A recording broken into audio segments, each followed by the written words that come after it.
सुंदरबन जंगल में टुनटुनी चिड़िया अपने चाचा कड़कनाथ सेठ और चाची सुंदरी कव्वी के साथ रहती थी। टुनटुनी के माता पिता का निधन कुछ साल पहले हो चुका था। उसके चाचा उसके अच्छे परवरिश के लिए उसे अपने साथ अपने घर में ले आए थे। सुंदरी कव्वी टुनटुनी को बिल्कुल भी पसंद नहीं करती थी। वो टुनटुनी से पूरा दिन घर का सारा काम करवाती और उसे दो समय का खाना भी ठीक से नहीं देती थी। टुनटुनी की चाची सुंदरी कवि की उसकी एक बेटी भी थी। वो भी टुनटुनी से अच्छा व्यवहार नहीं करती थी। सुंदरी कवि की बेटी के पास तरह तरह के डिजाइनर फ्रॉक थे और गाउन थे। उन्हें देखकर टुनटुनी चिड़िया को पहनने का मन करता है। वो एक दिन उससे बोलती है, सुनो गोरी, तुम्हारे पास बहुत सारे डिजाइनर फ्रॉक हैं। उनमें से एक पुराना फ्रॉक मुझे भी दे दो ना पहनने के लिए। मेरे पास एक से बढ़कर एक डिजाइनर ब्रांडेड फ्रॉक और गाउन है, पर तुझे उससे क्या लेना देना? तू अपनी औकात भूल गई है क्या? तू इस घर की बस एक नौकरानी है और नौकरानी की तरह रह। जब देखो तब मुंह उठाकर मेरा सामान मांगने चली आती है। चल अब जा यहाँ से, मेरा तो पूरा मूड ही खराब कर दिया। तभी टुनटुनी चिड़िया की चाची वहाँ आ जाती है। क्यों रे कलमोही, तेरी हिम्मत कैसे हुई मेरी बेटी से उसकी फ्रॉक मांगने की? तुझसे तो घर का काम ठीक से होता नहीं है और फ्रॉक पहनेगी। चल जा, ठीक से फर्श साफ कर, देखो तो कितना गंदा है। चल अब जा यहाँ से, हम दोनों पार्टी में जा रहे हैं। कल का रखा हुआ खाना फ्रिज में पड़ा होगा, वही खा लेना। इतना बोलकर वो दोनों पार्टी में चली जाती है। टुनटुनी चिड़िया को उसकी चाची की बात को बहुत बुरा लगता है। वो अपने माँ की तस्वीर के सामने बैठकर रोने लगती है। माँ पिताजी, आप दोनों मुझे अकेला छोड़कर कहाँ चले गए? जब आप मेरे साथ थे तो मेरे पास किसी चीज की कमी नहीं थी। जब तक मेरी छोटी से छोटी ख्वाहिश भी पूरी होती थी, और अब तो मेरी छोटी सी ख्वाहिश भी पूरी नहीं होती। अब तो पूरा दिन मुझसे सारा घर का काम करवाया जाता है। मैं बहुत दुखी हूँ, मुझे अपने पास बुला लो। अब मुझे इस दुनिया में रहकर कुछ नहीं करना है। ये कहकर टुनटुनी चिड़िया रोने लगती है। तभी उसे एक आवाज सुनाई देती है। सुनो टुनटुनी बेटा। टुनटुनी इधर उधर देखती है, लेकिन वो आवाज उसके माता पिता की तस्वीर से आती है। टुनटुनी मेरी बच्ची, तू इस तरह से रो मत, मुझे तेरी यह हालत अच्छी नहीं लगती। माँ पापा, आप तस्वीर से बोल रहे हो?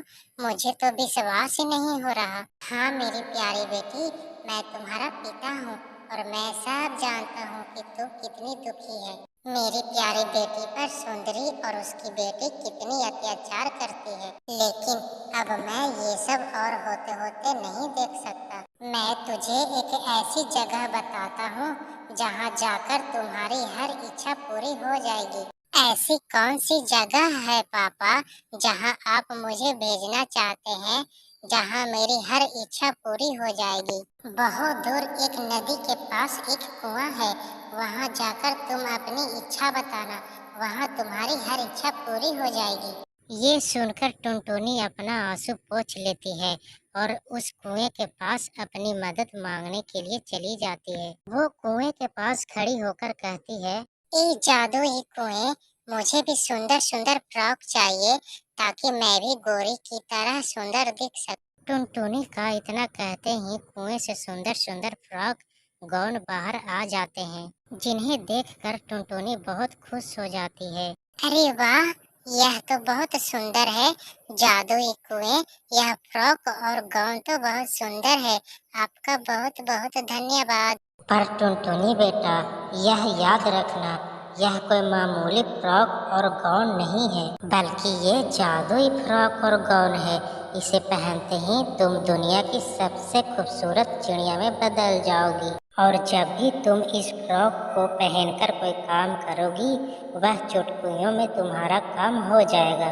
लेकिन ध्यान रखना, यह साधारण सी दिखने वाली फ्रॉक केवल ईमानदार और जरूरतमंद लोगों पर ही असर दिखाती है। और एक बात, यह फ्रॉक गलती से भी लालची इंसान के हाथ में नहीं आनी चाहिए, नहीं तो बहुत बुरा हो जाएगा।